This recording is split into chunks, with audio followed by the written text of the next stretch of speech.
একটা কথা আছে না, মুসলমানের মুরগি পোষা একটা কথা আছে, জামাই আসলেই মুরগি ধরে জবাই করে খাই দেয় আত্মীয়তা। মমতা ব্যানার্জির মুসলমানদের প্রতি দরদ হচ্ছে ঠিক ওই রকম। তিনি আমাকে ডেকে বলছেন হুমায়ুনের বাবরি মসজিদ করা যাবে না। বললাম কেন?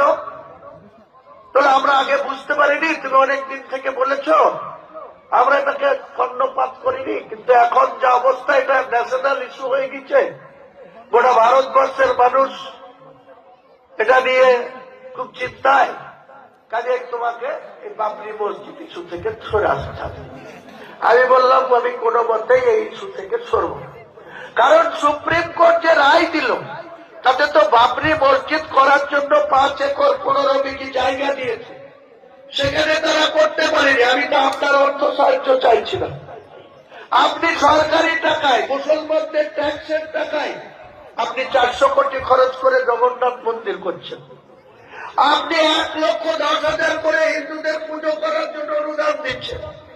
আপনি কার্নিভাল করছেন ইউনিটকে নাম তোলার জন্য। কলকাতার রেড রোডকে ব্লক করে ওই দুর্গা প্রতিমার স্যালুট দিচ্ছেন। আপনি কলকাতার রাজারহাটে 1100 কোটি টাকার জায়গা, যেটা সরকারি সম্পদ, মুসলমানদের অধিকার আছে, সেটা হিন্দুদের ট্রাস্টকে দিয়ে দিচ্ছেন মন্দির করার জন্য। শিলিগুড়িতে 21 একর জায়গা, সেখানেও একটা মন্দির করার জন্য ঘোষণা করে দিয়ে চলে আসলেন। 34 বছরের জ্যোতিবাবু বুদ্ধবাবুর সরকার টাইমে সাগর মেলা হয়নি। 14 বছর ধরে মুসলমানদের ভোট নিয়ে সাগর মেলাতে গোটা রাজ্যের পুলিশ নিয়ে, মন্ত্রীদের নিয়ে, সাধু সন্ন্যাসীদের